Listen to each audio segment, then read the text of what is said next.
ઓમ નમો ભગવતે વાસુદેવાય. શ્રીમદ ભાગવતનો બીજો અધ્યાય.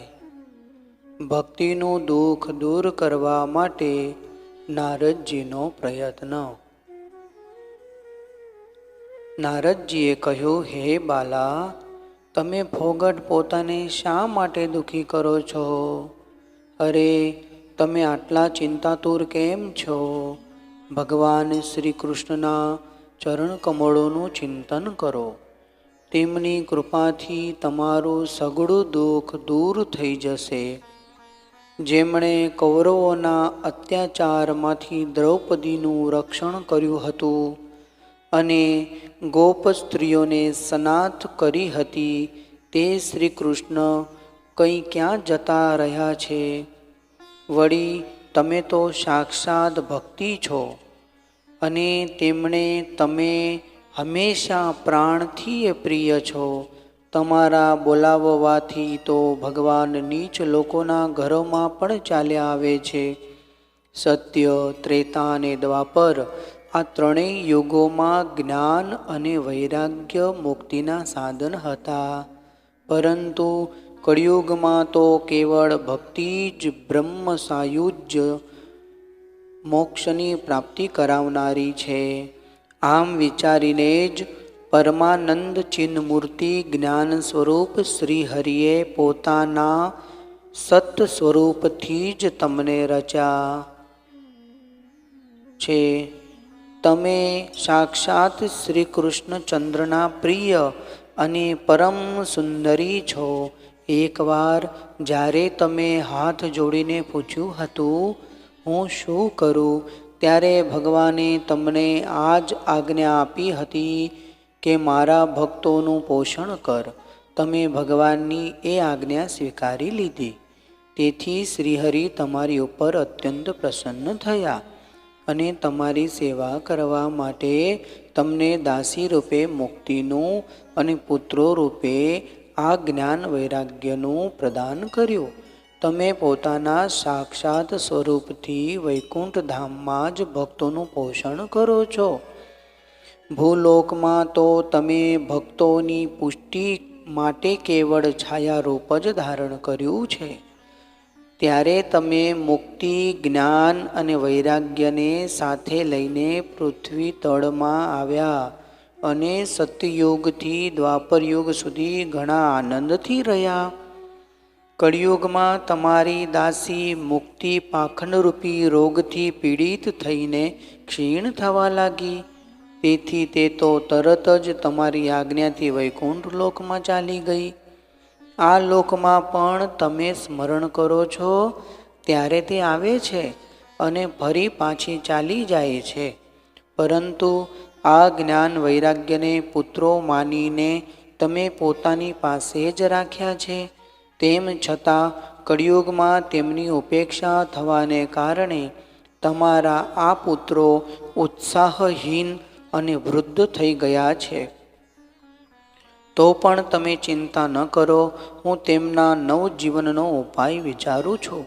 હે સુમુખી, કળિયુગ જેવો અન્ય કોઈ યુગ નથી. આ યુગમાં હું તમને ઘેર ઘેર પ્રત્યેક મનુષ્યના હૃદયમાં સ્થાપિત કરીશ. જુઓ, અન્ય બધા ધર્મોને દબાવીને અને ભક્તિ વિષયક મહોત્સવોને આગળ રાખીને જો હું આ લોકમાં તમારો પ્રચાર ન કરું તો હું શ્રી હરિનો દાસ નહીં. આ કળિયુગમાં જે જીવો તમારાથી યુક્ત હશે તેઓ પાપી હોવા છતાં પણ નિર્વિરોધ શ્રી ભગવાન શ્રી કૃષ્ણના અભયધામને પામશે. જેમના હૃદયમાં નિરંતર પ્રેમરૂપી ભક્તિ નિવાસ કરે છે તેવા શુદ્ધ અંતકરણના મનુષ્યો સ્વપ્નમાં પણ યમરાજાને જોતા નથી. જેમના હૃદયમાં મહારાણી ભક્તિનો નિવાસ છે તેમનો સ્પર્શ કરવાને પણ પ્રેત, પિશાચ, રાક્ષસ, દૈત્ય વગેરે સમર્થ હોતા નથી. ભગવાનને તપ, વેદાધ્યયન, જ્ઞાન, કર્મ વગેરે કોઈ પણ સાધનથી વશ કરી શકતા નથી. તેઓ તો માત્ર ભક્તિથી જ વશીભૂત થાય છે. આ વિષયમાં ગોપીજનો પ્રમાણ છે. મનુષ્યોને હજારો જન્મોના પુણ્ય પ્રતાપે ભક્તિમાં અનુરાગ થાય છે. કળિયુગમાં કેવળ ભક્તિ જ સાર છે. ભક્તિથી તો સાક્ષાત શ્રી કૃષ્ણચંદ્ર પ્રત્યક્ષ ઉપસ્થિત થાય છે. જે લોકો ભક્તિનો દ્રોહ કરે છે તેઓ ત્રણેય લોકોમાં દુઃખ પામે છે. પહેલાના સમયે ભક્તનો તિરસ્કાર કરનારા દુર્વાસા ઋષિએ ભારે કષ્ટ વેઠવું પડ્યું હતું. બસ વ્રત, તીર્થ, યોગ, યજ્ઞ, જ્ઞાન ચર્ચા વગેરે ઘણા બધા સાધનોનું શું કામ છે?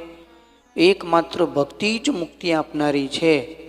સૂતજી કહે છે, આ રીતે નારદજીએ નિર્ણય કરેલા પોતાના મહાત્મ્યને સાંભળીને ભક્તિના બધા અંગો પુષ્ટ થયા અને ભક્તિ નારદજીને કહેવા લાગ્યા, હે નારદજી, તમે ધન્ય છો. મારામાં તમારી નિશ્ચળ પ્રીતિ છે. હંમેશા હું તમારા હૃદયમાં રહીશ. તમને છોડીને ક્યારેય જઈશ નહીં. હે સાધુ, તમે મહાકૃપાળુ છો. તમે ક્ષણવારમાં જ મારું સઘળું દુઃખ દૂર કર્યું, પણ હજી મારા પુત્રોમાં ચેતના આવી નથી. તમે એમને તત્કાળ સચેત કરી દો, જાગૃત કરો. સૂતજી કહે છે, ભક્તિના વચનો સાંભળીને નારદજી કરુણાપૂર્ણ બન્યા અને તેઓ તેમને જ્ઞાન વૈરાગ્યને હાથથી હચમચાવીને જગાડવા લાગ્યા. પછી તેમના કાન પાસે મોં લાવીને જોરથી બોલ્યા, ઓ જ્ઞાન, જલ્દી જાગો. ઓ વૈરાગ્ય, જલ્દી જાગો. પછી તેમણે વેદ ધ્વનિ, વેદાંત ઘોષ અને વારંવાર ગીતા પાઠ કરીને તેમને જગાડ્યા. તેથી તેઓ ઘણી મુશ્કેલીથી ઉઠી શક્યા, પરંતુ આળસને કારણે તે બંને બગાસા ખાતા રહ્યા. આંખો ખોલીને જોઈ પણ શક્યા નહીં. તેમના વાળ બગલાઓની જેમ સફેદ થઈ ગયા હતા. તેમના અંગો પ્રાયઃ સૂકા લાકડા જેવા નિસ્તેજ અને કઠોર થઈ ગયા હતા.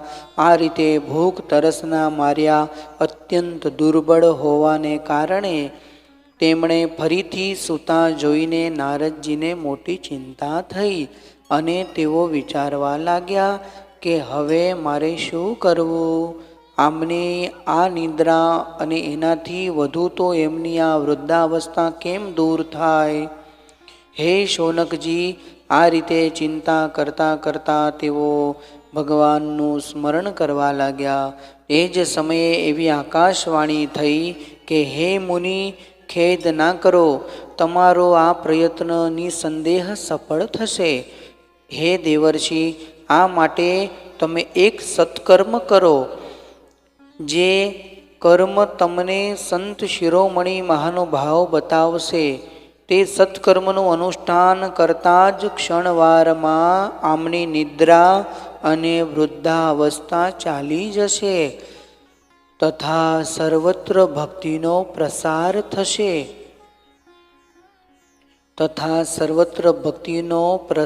થશે. આ આકાશવાણી ત્યાં સૌએ સ્પષ્ટપણે સાંભળી.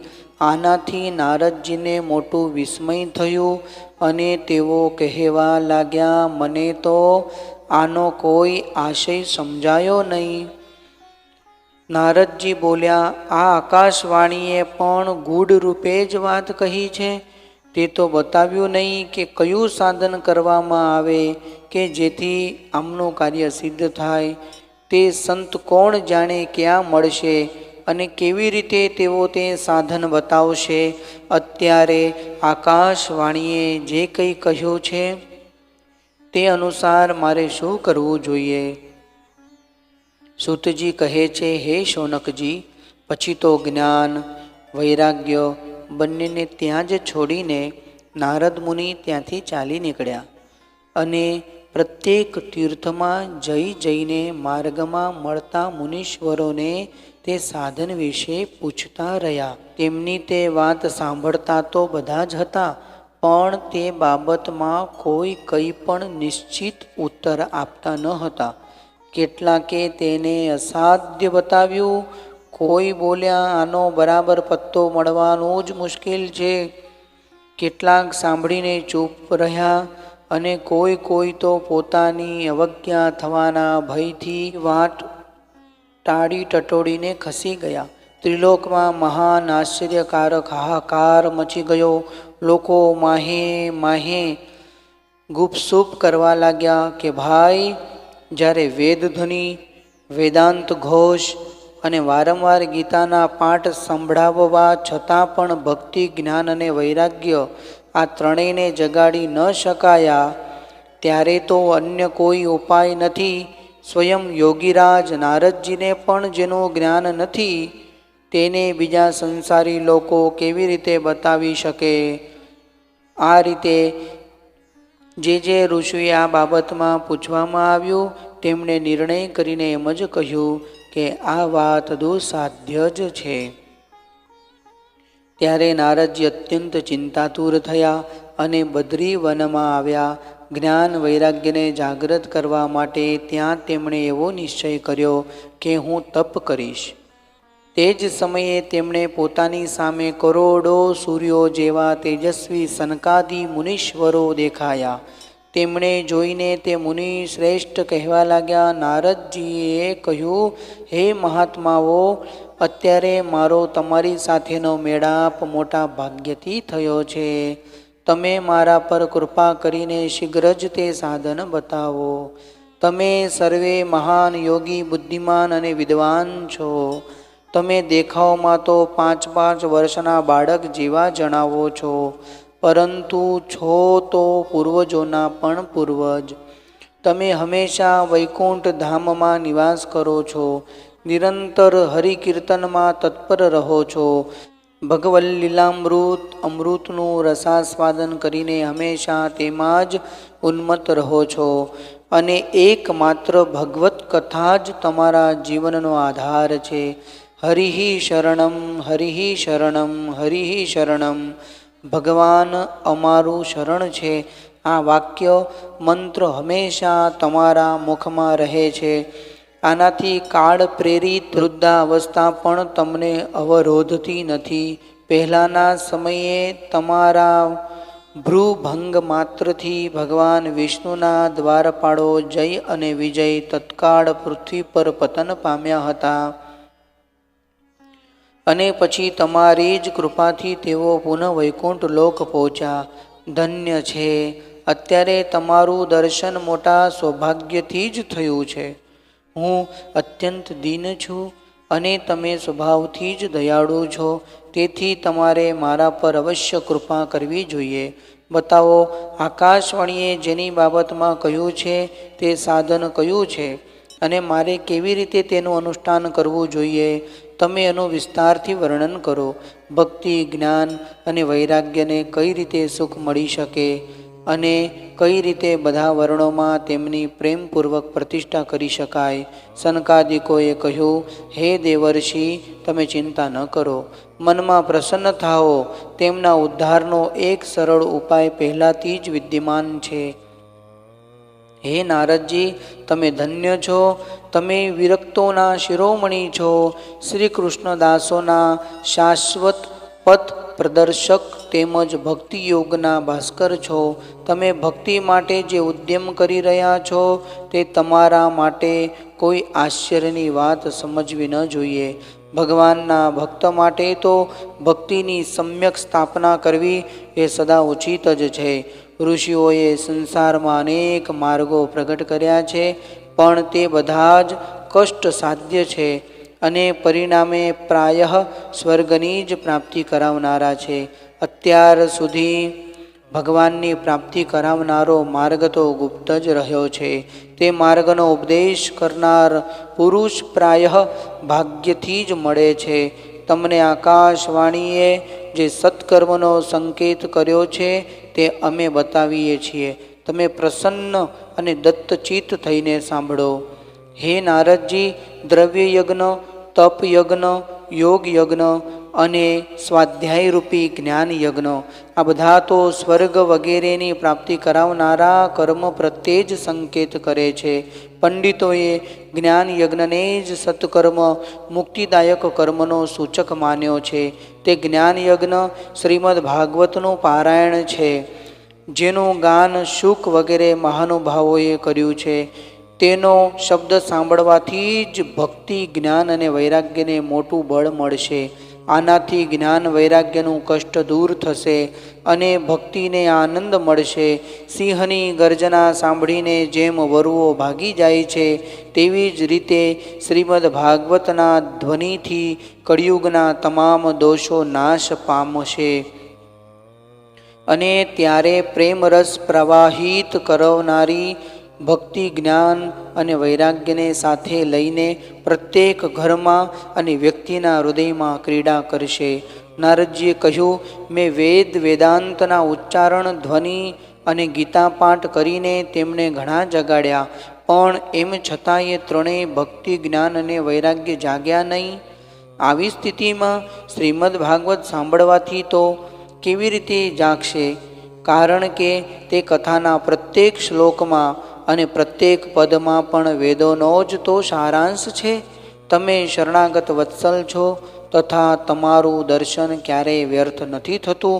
તેથી મારો આ સંદેહ દૂર કરો, આ કાર્યમાં વિલંબ ન કરો. સનકાદિકોએ કહ્યું, શ્રીમદ ભાગવતની કથા વેદો અને ઉપનિષદોના સારથી બનેલી છે.